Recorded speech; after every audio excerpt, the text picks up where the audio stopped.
نبی کریم صلی اللہ علیہ وسلم نے فرمایا تھا کہ جاہلیت کا سود ختم کر دیا گیا. اللہ اکبر. یعنی سود کو اللہ کے رسول علیہ السلام نے کس سے جوڑا؟ جاہلیت سے. اچھا پھر وہی بات آ جاتی، جہالت کیا ہے؟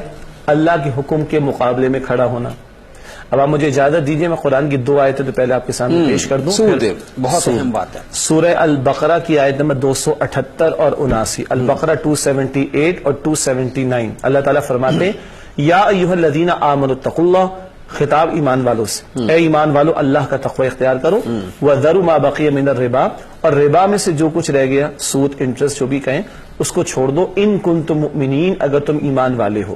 اس آیت کی کنسٹرکشن پہ غور کیجئے گا. بات شروع ہو رہی ہے اے ایمان والو، بات ختم ہو رہی ہے اگر تم ایمان والے ہو. درمیان میں کیا کہا؟ اللہ سے ڈرو اور سود کو چھوڑ دو. سادہ سی بات ہے، ایمان اور سود ایک جگہ جمع نہیں ہو سکتے. ختم. ایمان ہوگا تو سود نہیں ہو سکتا، اور سود ہے تو ایمان نہیں.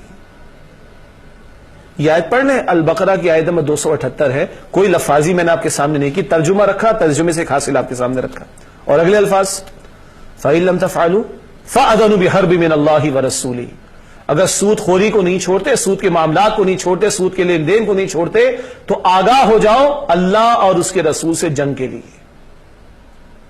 یہ شدید ترین الفاظ تنبیہ، کسی جرم پر نہیں آئے، نہ قرآن میں نہ حدیث میں جو اس بارے میں آئے. چیلنج آ جاؤ پھر اللہ اور اس کے رسول سے جنگ کر لو. اللہ اکبر کبیرہ.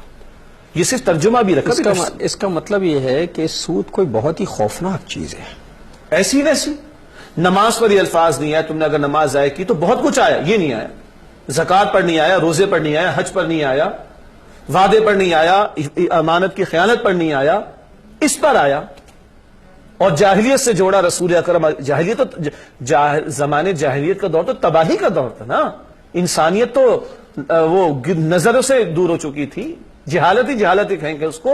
اس سے جوڑا اللہ کے رسول نے. اور اللہ اپنے کلام میں کہتا ایمان اور سود ایک جگہ نہیں آ سکتے، اور نہیں چھوڑتے سود کے معاملات کو. تو اللہ تعالیٰ اور اس کے رسول صلی اللہ تعالیٰ علیہ وسلم سے جنگ کے لیے تیار ہو جاؤ. اور آپ مجھے اجازت دیجئے پھر میں احادیث آپ کے سامنے پیش کروں. جی میں تو چاہتا ہوں اصل میں سود کے حوالے سے اصل بہت سے کنفیوژن ہمارے سوسائٹی میں موجود ہیں. آج ساری دنیا کی معیشت جو ہے وہ سود کے گرد گھوم رہی ہے. ہم نے مفروضہ قائم کر لیا ہے اور ہم یہ کہتے ہیں کہ صاحب بین الاقوامی معاشی نظام سے اگر ہم کٹ گئے تو ہم مر جائیں گے. اور دنیا میں سود کا ایک نظام چل رہا ہے، چنانچہ ہمارا سارا نظام جو ہے سودی نظام ہے. ہماری تنخواہیں سود کی ہوتی ہیں.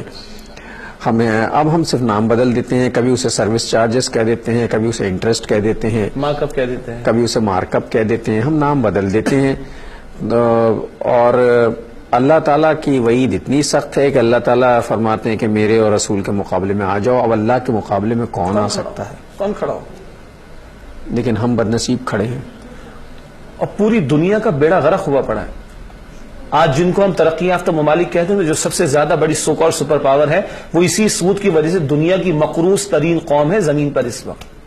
اور ہمارے پاکستان کا ایک بچہ جو بھی اس وقت ہمارے ناظرین کی گھڑیوں میں وقت ہو رہا ہے، اس وقت جو بچہ پیدا ہو رہا ہے پاکستان میں، وہ 1,01,000 روپے کا مقروض پیدا ہو رہا ہے. چند پچھلے دنوں کی اپڈیٹس کے مطابق، کیلکولیشن کے مطابق 1,01,000 روپے کا مقروض پیدا ہو رہا ہے وہ بچہ. اور آج تک ہم نے جو بھی بین الاقوامی اداروں سے سود لیے، اگر ہم نے 100 لیا تو ہم ہزاروں دے چکے ان کو واپس، لیکن ادا نہیں ہوا. اور اب آپ مجھے اجازت دیجئے، ہو سکتا ہے اگلے پروگرام میں بھی اس تفصیل کو ہم لے کے جائیں گے، اور جانا چاہیے میں سمجھتا ہوں. اللہ کے رسول علیہ السلام کی حدیث بہت عجیب لگتی ہے لوگوں کو، بہت عجیب لگتی ہے، لیکن اتنا مکروہ ترین، گندہ ترین یہ عمل ہے کہ اللہ کے رسول علیہ السلام نے فرمایا، ابن ماجہ میں حدیث ہے کہ سود کے گناہ کے 70 حصے ہیں. ناظرین یہ حدیث آپ سن لیجئے، پھر اس کے بعد میں کچھ بھی نہ کہوں گا نہ کہلواؤں گا. سود کے گناہ کے 70 حصے ہیں. کم ترین حصہ یہ ہے گناہ کا اس کے کہ کوئی شخص اپنی والدہ کے ساتھ زنا کرے. استغفر اللہ. بالکل ناظرین محترم یہ حدیث ہے ابن ماجہ شریف کے اندر، ابن ماجہ شریف کی حدیث ہے.